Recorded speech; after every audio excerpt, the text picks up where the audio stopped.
Hello. So I recently wrote an article on Substack titled, "We Don't Heal and We Never Will," and that's good news. And I want to expand on that here a little bit in this video, or share some more points. Why is it that that's good news? Obviously, that's the first question. And that's because I propose that healing is actually not something we do. We don't heal. We shed the identity that needs to heal. And that's not just a clever phrasing or just a clever teaching or something like that. It's how I experienced it after decades of chronic fatigue and insomnia, and that came with a lot of pain as well. And what I realized was that basically I believed my sensations very much. And because I believed that there was real danger in them, I would dwell on that. I would dwell on them and try to heal them all the time. And, it's really amazing what I found out, that all the modalities of healing that I tried, since they were with the intent of getting rid of the way that I was feeling, they were actually keeping it in place. In my last video was titled "When Fixing the Problem is Feeding the Problem," and this is the basic principle of why we don't heal, because when we try to heal in order to actually get rid of whatever it is stays.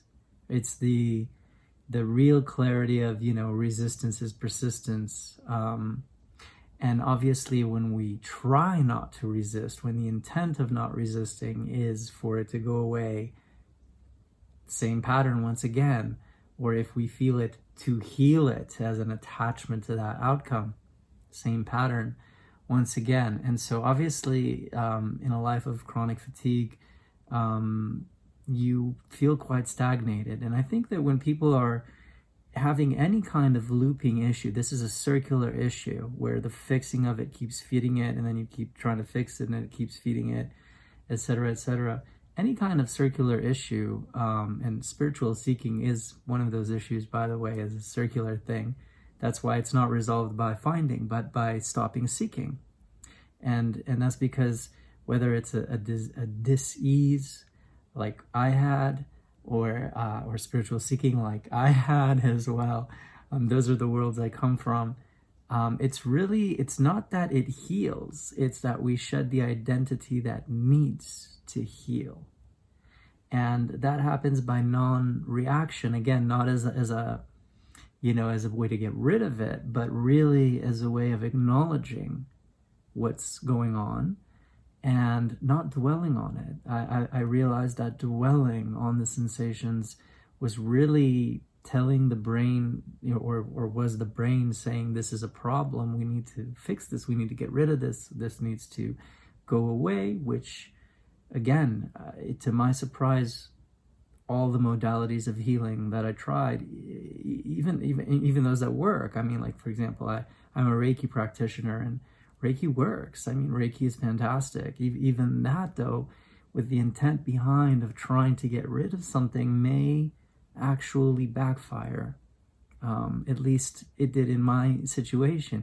It's incredible. It came to a point where, being fatigued all the time, you try to do Reiki to get away from the fatigue, and maybe at first it would work.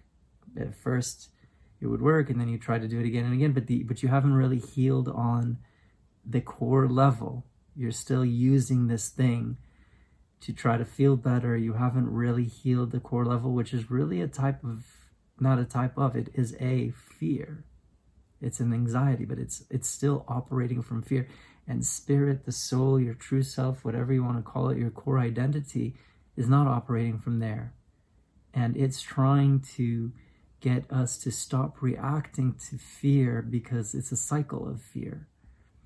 Right? So every time we feel a certain way, and then we react to it with fear, and then we try to get rid of it because the brain is thinking danger, which is what dwelling on it kind of does. Dwelling on it means danger, need to get rid of this, it's a problem, right? Need to seek a solution, can't rest until I find the solution. and just living in that cycle, right? It's a cycle of fear. The circular issue is really fear. It manifests as anxiety, as panic, as distress, as restlessness, as discomfort, as unpleasantness. And then we don't like that, right? And so it is to simply acknowledge it and not dwell on it. You know, the version that sees it and can even befriend it, not for any outcome whatsoever, just because it's here. You might as well befriend and welcome everything that arises, but there's no need to dwell on it. It's just to see that there's also no danger in it. There's no harm, there's no threat. And so the system sort of actually slips into safety. We try to make safety happen, but you don't make safety happen you don't do safety in that sense. You slip into it with the simple direct awareness or seeing that there is no harm or threat in this experience. And that it can be a very liberating moment, but overall recovery is a road of continuously seeing in this way, where this is the fight or flight or freeze responses calm down. It's fear. The reaction to fear stops looping it because you're not reacting. The non-reaction to fear, that is, of course, right? And so the core true version of ourselves, it heals. It doesn't need a healing modality in that sense. Of course, there are issues that are different, and you always, there's a voice within you that knows what you really, really need. I'm really referring to these circular issues, and that core version of us doesn't stagnate. It lives. So to not stagnate on the issue really does mean to not dwell on it, to not always try to control it and contort it and change it and fix it and manage it all the time, but just that core identity or non-identity, whatever you want to call it, or who we really are, it lives, right? It moves, it flows, right? So again, we acknowledge, but we welcome, we're in the befriending approach or attitude, but we don't dwell, we move on. And that gets us from stagnation into flow. Now, another thing that happens is where fear plays a big role is that in the subconscious, there could be a bit of something that is hesitant or not really daring to live fully. And it kind of wants to have that issue because it is terrible to say, because when you're in that, it's terrible. It's terrible. So you can't imagine that you would want that issue. But it's not some fault. It's not, this isn't a blame. This isn't something you need to be guilty about. But there is just life, whether you have a physical condition or whether you're a spiritual seeker or not, daring to live is something we all face as humans. Just all these things we have to deal with, whether it's, people go on dates, job interviews, try new things, move to new locations, like that. There's all these things that are anxiety inducing overall in life. They can be.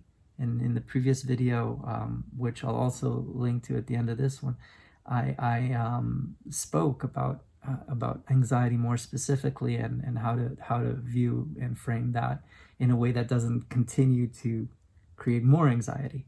But so daring to live is just something that we need to look at. What if I didn't have this problem? What if there was no struggle? Right? What if I could just move on and I'd get into this flow, right? Maybe at first it sounds like, oh gosh, what a relief. Maybe after the relief, there is even a sense of excitement, like all the things I could finally have energy for or be available mentally for or so on and so forth. But it really would mean that then I wouldn't have much of an excuse to not live fully, to not do the things that I feel called to do. And the idea is that really that there's fear to be faced even outside of chronic issues or chronic spiritual seeking, that stuff that the mind obsesses with, that doesn't really allow it to then look at beyond what is beyond obsessing about this thing, that when I get this, then I'll live, right? But then when you live, fear will still be a part of it, as will anxiety. There will always be facing that, right? Because it's part of moving through and expanding in this physical experience, or allegedly physical experience. It's more of a video game experience of our soul, but that's part of it. What kind of a video game is it if the challenges are just, nothing? So that's another point to look at. And we've shared a paradigm of struggle. We've all been sharing a paradigm of struggle, and we all are shedding it. Whenever you're finding this video, it's because you're in the vicinity of shedding your old skin. This happens to be filmed right before the year of the fire horse, and in 2026, in the month of Adar in the Hebrew calendar, which signifies an overturning from sorrow to happiness and miracles and overcoming adversity. It's that kind of a time. But whenever you're finding this is always true. The identity of struggle is not ultimately who you are, so it doesn't remain with you forever. And when we apply the wisdom of non-reaction, let the unpleasantness be there, but don't dwell on it. Move on, right? And of course, the brain will continue with its alarms, but what if it's not safe? What if it's all that? If you really don't dwell, and of course this is not medical advice, do your medical checkup separately and get professional advice separately from this. But this is what I've found, and this is what I'm sharing, is the way out of stagnation is to simply move. It reminds me of this song by Switchfoot, if you have ever heard it, called I Dare You to Move. But it's not a dare as in a pressuring kind of way. Pressure doesn't help us here. This isn't about pressuring you to move. Why are you stagnant? It's not that kind of energy at all. I hope you can sense that. It's simply acknowledging, as I said, noticing that it's there, befriending it, and realizing that there's no harm in it. It's just a sensation or an emotion. It's always temporary, especially if you don't react to it, which makes it become a thing, a big deal, a thing to wait to overcome, and then you wait to live instead of living fully now. All right, even though it's a bit of a road to shed that skin and come into that new identity.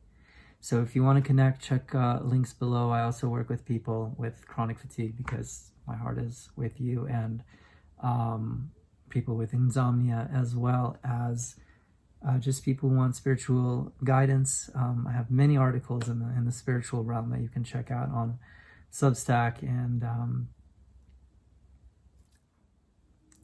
this is all about living in peace. At the end of the day, it doesn't really matter what the issue is. It's about no longer letting fear be the ruler of ourselves.